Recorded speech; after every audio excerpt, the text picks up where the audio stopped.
Okay, so thank you to those that have already joined. We're just going to give another 30 seconds or so for more people to join before we get started.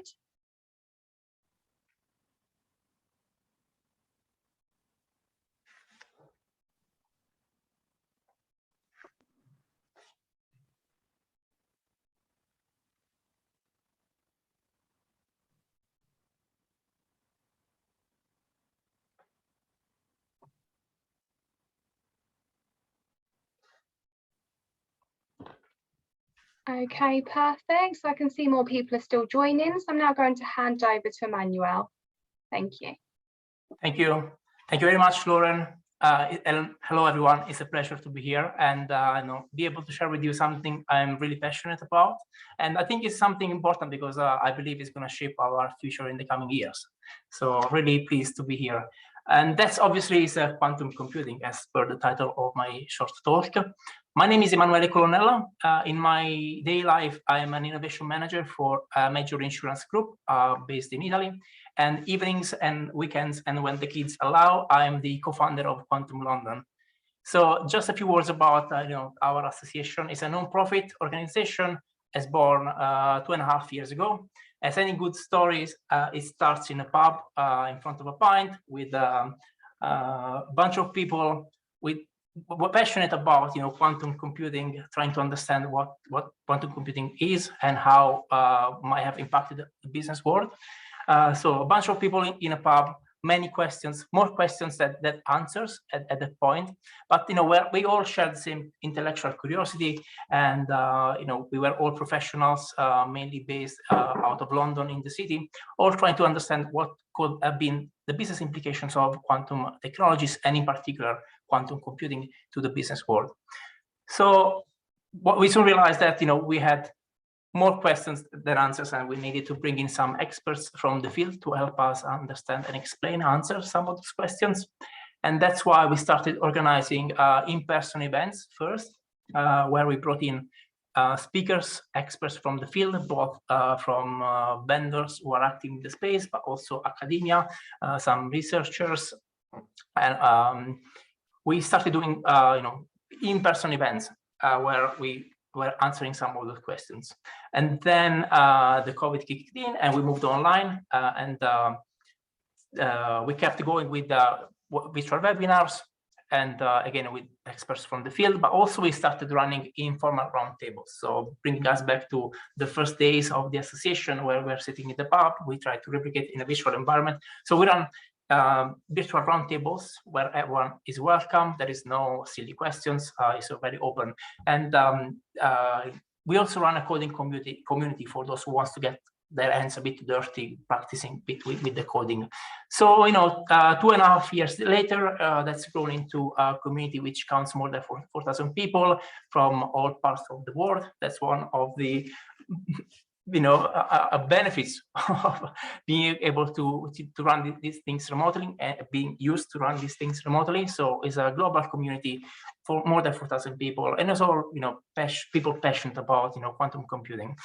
And so yeah, our mission is really to try and unravel some of the complexity.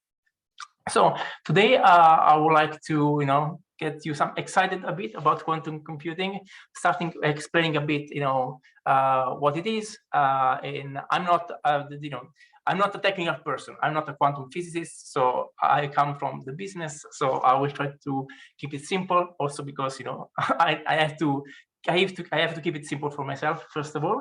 So what it is, and then I researched some of the use cases in the financial services space, try to share some of the most promising areas where quantum computing is promising to make an impact, and then also some of the potential threats which are coming from quantum computing. And then I will wrap up trying to convince you why we should pay attention to this space, which is very exciting, and the pace of the change is increasing in the space. So super hot area to keep an eye on. So let's start with the first slide. So what is quantum computing? So it's a completely new way of storing, processing information, which uses the law of quantum physics and he's promising to make possible calculations that today classical computers cannot do. And he uses the laws of quantum physics and quantum mechanics to represent store, represent, and process information. So a quantum computer is not just your laptop on steroids. It's really a new way of representing and processing information. So the first concept is around the difference about classical versus quantum computer is around the way information is represented. So in the classical computer, we use transistors to represent bits, which can either be 1 or 0. In the world of quantum, information is represented using qubits. These tend to be some particles, either photons or electrons, and they use the intrinsic characteristics of those particles to represent information. But the important thing to remember is that a qubit can be in both a 0 and a 1 at the same time, thanks to the quantum phenomenon called superposition. So now this is, I'm still trying to get my head around it, but the way I think about it and the way that it has been explained to me is like when you flip a coin in the air and it's still spinning, clearly the coin has a head or tail, but when it's living in that spinning space, it's in a superposition of head and tail, right? And until it falls on the table and you measure it, you can actually look at it and see whether it's one or the other. It lives in a kind of this superposition state of both combinations at the same time. And you can assign probabilities to those two phases, but it lives in this superposition. So that's a first hint on the power of the quantum computing. If the unit is not just 0 or 1, but a spectrum, you can see how more information can be represented. The other element the other key concept is around you cannot go much very far with one qubit, so you need a number of qubits together to build something meaningful. And another property about quantum mechanics, again, tricky to understand, so I'm still trying to get my head around it, but it's the so-called entanglement. I think Einstein used to call it the spooky effect. So a bit tricky to get our head around it, but what it is basically you can entangle two particles, and those two particles, the behavior of one can influence the behavior of the other one, right? So once you have entangled these two particles, they are sort of interlinked. So this allows to scale up the quantity of information you can represent, because the more you add qubits and you use entanglement, the information you can represent and then the calculations you can perform, it grows on an exponential scale. So adding a qubit, roughly speaking, making it simple for my simple mind, is kind of doubling the computing power. So anytime you add a qubit, the computing power and your power to represent information grows exponentially. It's also important to remember that these quantum computers, because of their nature, they are designed to serve special purposes. So we will never see a quantum computer on our desk running Windows. So these are very much designed to solve complex algorithms where we have a lot of variables, a lot of data, and complex problems to resolve. Why we don't see many quantum computers around yet?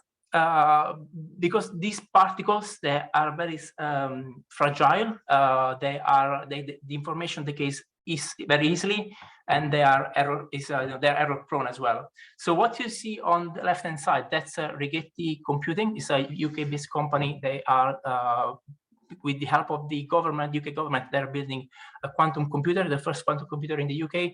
And what it is, making simplifying, that's nothing but super fridge, right? So the very bottom bit is where the qubit sits, or the qubits sit.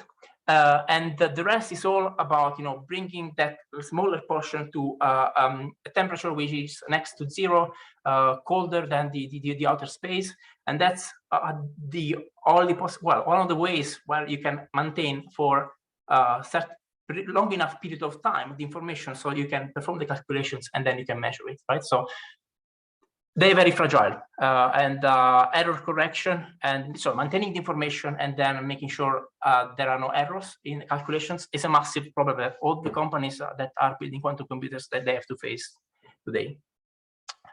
So this is roughly speaking, what is a quantum computer, but what can you do with it, right? So as we all know, the financial services world relies heavily on computational models and algorithms, and to build predictions, portfolio analysis. So quantum computers, they offer a promise to improve the way we run these algorithms. They can help us by parsing massive amount of data quickly, building forecasting models, and weighting conflicting possibilities, and they can do this. The promise is they will be able to do it in a real time or near real time fashion, and they could help solve complex optimization problems in for risk optimization, fraud detection. So very promising. A way to think about the kind of problems quantum computing can solve is these three categories: so optimization, simulation, and machine learning. So in the optimization space here, we can think in the financial services world about portfolio optimization or risk optimization. There are a number of great examples like the one I'm shared here on the slide. JP Morgan and Honeywell, they've done some exercises around portfolio optimization on how to apply quantum computing to optimize their portfolio of stocks. There are other examples with, for example, Bankia and multiverse computing around, again, portfolio optimization in near real time, and for improving investment decisions. And more in the future, there is a promise on algorithmic trading, so speeding up the decision making and improving the complexity of the models that we use to do trading. The other category is around simulation. So here is all around predicting market behaviors, anticipating risks. Some great examples about BBVA with Zapata Computing, doing simulation on the prices of financial derivatives. The paper, it's here on the screen, is from Cambridge Quantum Computing, is to simplify a software company which is doing quantum algorithms based in the UK, and they have developed a new algorithm which has been proven to speed up the Monte Carlo simulations. As we all know, Monte Carlo is used widespread in the financial services industry for predicting risks and doing forecasting. So with the quantum computer and these kind of algorithms like the ones that Cambridge Quantum Computing has developed, we can speed up the way we run and outcompete conventional Monte Carlo simulations. EBM has done something similar in the asset financial risks. So very hot topic. This could be about predicting the volatility of simulating the volatility of prices. Could be around selecting stocks or hedge funds, or an example from, as I mentioned before, BBVA and Zapata around,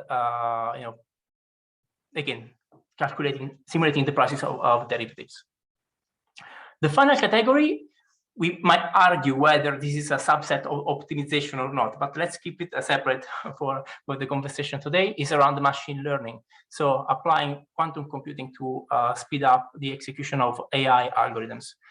Possible applications, fraud detection, on anti-money laundering, use of natural language processing to when you are subscribing a mortgage, right? You want to understand if someone is lying to you, right? These are some concrete examples that many banks are exploring. So as you can see,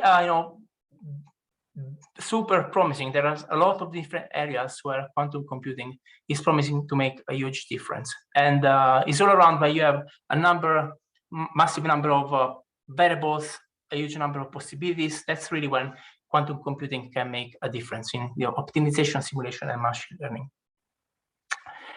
Now, if you go a bit beyond the world of the financial services, I know there is also promise for quantum computing to serve the world and make it a better place. So, the drug discovery and design This is about simulating the interactions of enzymes and molecules, and new drug discovery, protein folding. These are all areas where quantum computing can make a difference. And if we think vaccines nowadays, that's a very hot topic as well. But there is also another super interesting area, which is already the tackling the climate change. So quantum computers could be used to tackle some of the carbon emissions. So as many of you might know that the fertilizers, they are based on ammonia, and that's responsible for over 1% of the CO2 emissions globally. So if we were to find a way to optimize the process for producing fertilizers, through use of quantum computing, so quantum computing applied to chemistry, that's might make a huge difference into our CO2 emissions. Similarly, let me skip to the next slide. Not just the fertilizers, but you could optimize the transportation systems. That's again another optimization problem. You could reduce the amount of fuel used by aircrafts and marine vessels, by studying fluid dynamics. You could optimize logistics, transportation of goods around the world. These are all areas where quantum computing could make a difference by, again, applying optimization to problems. Other areas, just to mention them quickly, but these are in the chemistry, or the healthcare section, or material science, manufacturing. There are examples of Boeing optimizing the value chain, the production chain, BMW optimizing the painting process. So it doesn't stop with financial services, drug discovery, and climate change. Can be applied also to the healthcare or the manufacturing sector. Now, a double-edged sword. So this very powerful tool, which is quantum computing, is promising to solve a lot of problems, but also poses a threat to a fundamental architectural piece of technology that we use today nowadays, and that's the encryption. So a malicious agent could use a quantum computer to break up the encryption. As we might know, today's the encryption is based on math calculation, right? So for a computer or a human or a computer, it's very simple to multiply two prime numbers, sorry, but it's super complicated to given a big number to deduct what the factors are. So all our encryption, the RSA, is all based on prime numbers being those keys, and not being able to determine what the keys are when you give me a big number. If I give you the big number and one factor, is super tricky to determine the other one, right? So all the encryption is based on the factorization of prime numbers, and there are algorithms out there, namely the Shor's algorithm, which have proved to be super effective when run on a quantum computer. So there is a concrete threat that quantum computing is posing to the encryption, and encryption is everything we do, right? From WhatsApp to financial transactions. This is all based on encryption. Luckily for us, the NIST, which is the National Institute of Standards in US, they've been very well of this problem for years, and they've been selecting post quantum cryptography algorithms. So algorithms which don't use the asymmetric key, but they use different approaches, so they are resistant to quantum computing attacks. Although there is still some residual risk, right? So this is just to say, right, this is very prominent on the news. So if you talk to security people, they are starting to pay attention to this potential threat of quantum computing to security. On a side note, that might also have an impact on blockchain, because again, blockchain is based on the private and public key mechanism and hashing. So that could be also an area. And even in the blockchain, there are now people studying post-quantum or quantum-safe algorithms to be applied on the blockchain. So if we build the quantum-secure algorithms, are we safe? Yeah, maybe not. Because of the so-called harvest today, decrypt tomorrow attacks. So what happens if someone today starts collecting information? Today we feel safe, right? These are encrypted information, right? So I'm fine. But if in 3-5 years time, someone finds, you know, a big enough quantum computer, this is able to break the RSA encryption, you know, at that point, they might be sitting on a gold mine of information. So I think there's a question there, right? So we might be at risk today, right? Because I know someone might be harvesting the data today and, you know, decrypt them tomorrow. Now, if the useful life shelf of your data is, you know, shorter than, you know, 5 years or whenever the quantum computing will arrive, you are safe. But if you know, you're a government or you sit on a super important piece of information, you cannot just think, oh, it's encrypted, I'm safe, because, you know, it might be harvested today and decrypted tomorrow and still be valuable for the attacker. So why should we care about quantum computing besides, you know, the risk of, you know, to the cybersecurity? So I will try to convince you that, you know, this is not another blockchain hype. There is more merit in quantum computing than maybe, you know, there are, you know, other technologies that went through a hype cycle and then faded away. So the first proof I'm bringing to you is the number of investments. You know, the quantum computing is gaining momentum. These are some numbers from CB Insights from a few months ago. And, you know, clearly the trend, the investments, the number of deals are on the rise. And there are both private investments, so VCs entering the space, as well as, you know, governments. UK, Germany, US has made massive investments, but also China is investing heavily in quantum technologies and quantum computing more specifically. Also, we're starting seeing some acquisitions, you know, smaller companies combining together or being acquired, which is, you know, kind of sign of proxy on the fact that the market is slowly maturing. And there are a number of financial institutions like RBS, the Commonwealth Bank of Australia, Goldman Sachs, Citigroup. They are all investing in quantum computing startups. If, you know, that's not enough, there is also a number of very smart people playing in this field. So here I've listed a few. You know, Google, Intel, Rigetti, IBM, Microsoft, Honeywell, D-Wave.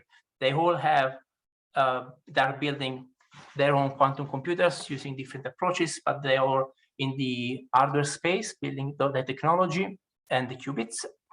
Also, then there are, you know, middleware, like Amazon is providing services, abstraction layers and services where you can just, you know, access you know, that hardware. Something I forgot to mention is, you know, quantum computers are error-prone, information decays. They're, you know, very expensive, difficult to build. So for the foreseeable future, it's very likely that we'll be accessing those computers through the cloud. And some companies like IBM, they make it available for free. You can go today and play with their quantum computer. I think it's limited in the computation you can do. You can only use 10 qubits or so, but still it's available for everyone to use anytime through the cloud. So this technology is very likely to be accessed through the cloud in 90% of the cases. So there's big players in the hardware space, again, Google, Rigetti, Intel, and so on. But there is also interesting companies emerging in the software and professional service space. The reason is, well, on the software is because you cannot just take a traditional classical algorithm and apply to a quantum computer. We need to find new ways of, you know, new algorithms that can run on quantum computers. Also, over time, people are starting building abstractions layers, so making it more easier for people to program the quantum computers. So there are now, you can program a quantum computer in Python. So if you are a programmer, you know Python, you know, potentially you are almost ready to go and use a quantum computer. So there is a lot in the software space, both in terms of algorithms and building abstraction layers, but also professional services. So it's not so easy to take your problem today and translate it into a quantum algorithm or something that the quantum computer can compute. So there is a lot around advisory on what are the most prominent business cases your industry can solve, can tackle with quantum computing. So there is these intermediaries that can help you figure it out. So yeah, I just wanted to wrap up with some resources. So first of all, if you want to join the conversation, quantum computing, Quantum London, as I said, is a welcoming group of people. So I encourage you to look for us on LinkedIn and join the conversation. One of our future events, either being a webinar or one of the informal chats and roundtables that we run. Some friends of us, the Entangled Positions, they do something similar to us, but they're also focused on the career space. So if you are looking for a new job, you're excited about quantum and want to enter the space, they're a good place to start. A couple of newsletters to keep yourself informed. Quantum Daily is a really great one. Quantum Pirates, again, friends of us, Quantum London, they publish a lot of what's happening in the space, and you will be amazed on the pace of the information. The discoveries that come out every day is just crazy, and the pace is just increasing. And then Quantum Strategy Institute and the Quantum Computing Report. These are some bodies, again, linked to what we've been doing. They just provide some insights from a business perspective on, the first one is around business implications of quantum. The second one is more around the state of the market and who's doing what in the space. I think that about wraps it up from me. I think there are some questions in the space. So how far are we off quantum advantage in finance? So that's a recurrent question. So I think the answer is the quantum advantage has kind of been proven multiple times. I think the issue we have now is that we don't have enough compute power, right? So we don't have enough qubits to have real-world application can give you, that competitive advantage to today. So it's been proven that it will work. We're just missing a piece of the puzzle to make it work.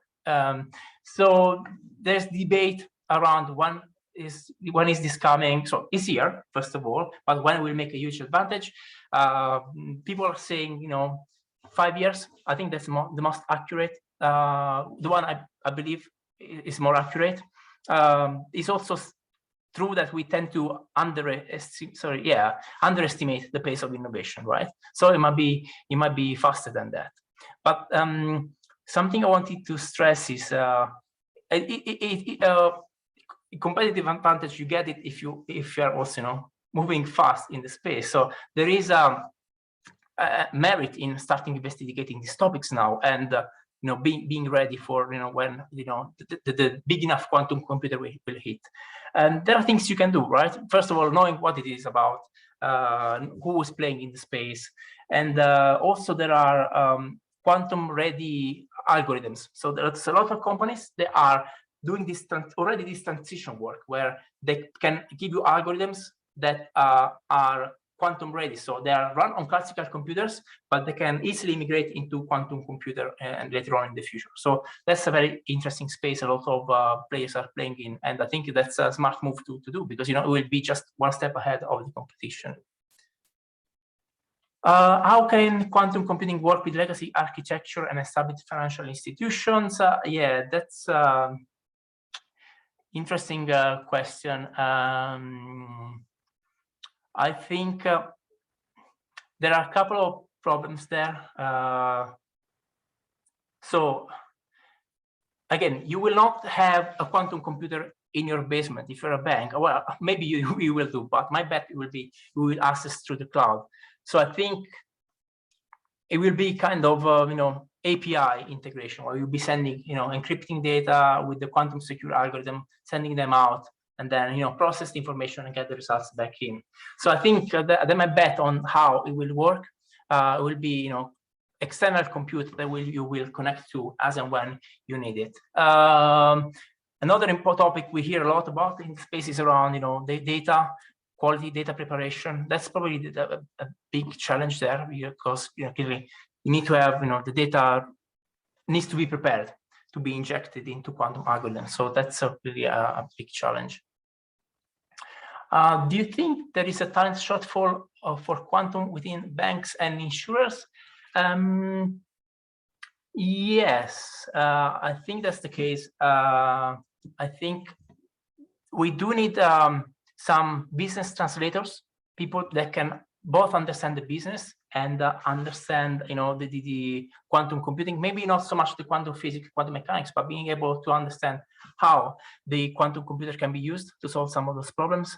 And yeah, I think there is a space there. I mean, if you look at entangled positions and careers, they do a great job at identifying what the gaps are, and this is one where they are saying we need some of those translators.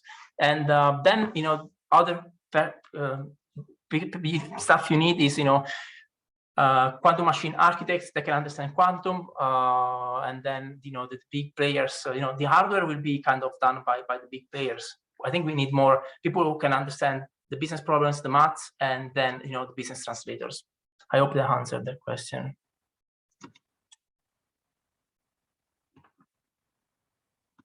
I don't know if we have time for a very final question, Lauren. Do you think quantum needs leaders like Marco Pistoia and JP Morgan? Yeah. Short answer, yes.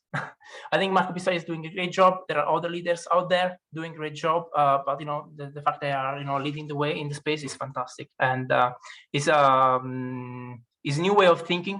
So we do need people that championing this, the new technology, as well as new way of approaching the technology. And also there is an element of we don't know what we don't know, right? So there is also an element of there could be stuff which is done superbly with quantum computing, but we don't know yet. So we need to keep experimenting, because there could be even more than what we know today, and there are discoveries every day. So we need to keep pushing.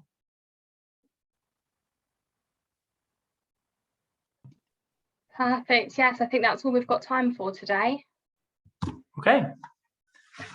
Thank you.